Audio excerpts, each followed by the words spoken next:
சரி, இன்னைக்கு 19ஆம் தேதி செவ்வாய்க்கிழமை. நல்ல வெள்ளம் வெடிஞ்சிட்டு அதை பாருங்க. அதான் குறுக்குத்துறை முருகன் வெளியில தெரியுதாரு பாருங்க. திருநெல்வேலிக்கு பிரதானம். வெள்ளம் வந்தா மூழ்கிடுவாரு. இப்ப குறைஞ்சிட்டு வருதுங்க. அடையாளத்துக்கு தான் உங்களுக்கு சொல்றேன். காலை பகுதி இப்ப வந்து ஒரு 7 மணி இருக்குதும். வெள்ளம் வந்து தாமிரபரணி ஓடுற பாதையில வந்துச்சு. இப்ப திரும்பி பாருங்க.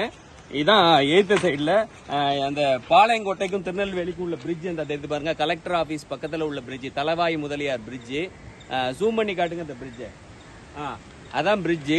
இப்ப பாத்தீங்கன்னா தண்ணி நல்லா வடிஞ்சிட்டு இப்ப என்னன்னா சில பகுதிகளில் அந்த குளங்கள் அந்த ஏரிகள் உள்ள பகுதிகளில் தண்ணி போக முடியாம அதுல தேங்கி கிடக்குது. ரோடுகள் ஓரளவுக்கு முக்காவாசி கிளியர் ஆயிட்டு நிறைய சின்ன சின்ன கடைகள் திறந்திருக்கு. இதுதான் உண்மையான நிலவரம்.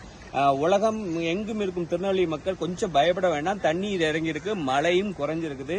தண்ணீர் வந்து தாமிரபரணி ஓடுகிற ஓடையில ஓடிட்டு இருக்கு. அதுதான் முக்கியமான விஷயம் உங்களுக்கு சொல்றது. கொஞ்சம் பயம் குறைந்திருக்குது.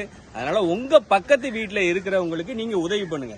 ஒரு மாத்திரையோ சாப்பாடோ கொடுங்க. அதுதான் ரொம்ப முக்கியம். ஏன்னா போக்குவரத்து இல்லாதனால மத்தவங்க வந்து கொடுக்க முடியாது. அரசாங்கம் எத்தனை பேருக்கு கொடுத்துட முடியும்? 10 லட்சம் பேர் வாடுற இடத்துல ஒரு 1000 அதிகாரிகள் எவ்வளவு செஞ்சிட முடியும்? அதனால நீங்க உங்க பக்கத்து வீட்டுல கொள்ளுங்க. தயவு செய்து காலில் விழுந்து கேட்டிருக்கேன். உங்க பக்கத்து வீட்டுல உள்ளவங்களுக்கு உணவு ஆதரவு முதல்ல நல்ல பேசுங்க. போன்ல சார்ஜ் கிடையாது, கரண்ட் கிடையாது, பேசுங்க. எல்லாத்தையும் பேசுறதுதான் ரொம்ப முக்கியம். அன்பா பேசுங்க. இருக்கிற சாப்பாடை கொடுங்க, மாத்திரையை கொடுங்க. ஆபத்துனா உதவி பண்ணுங்க. நன்றி கிருஷ்ணன்.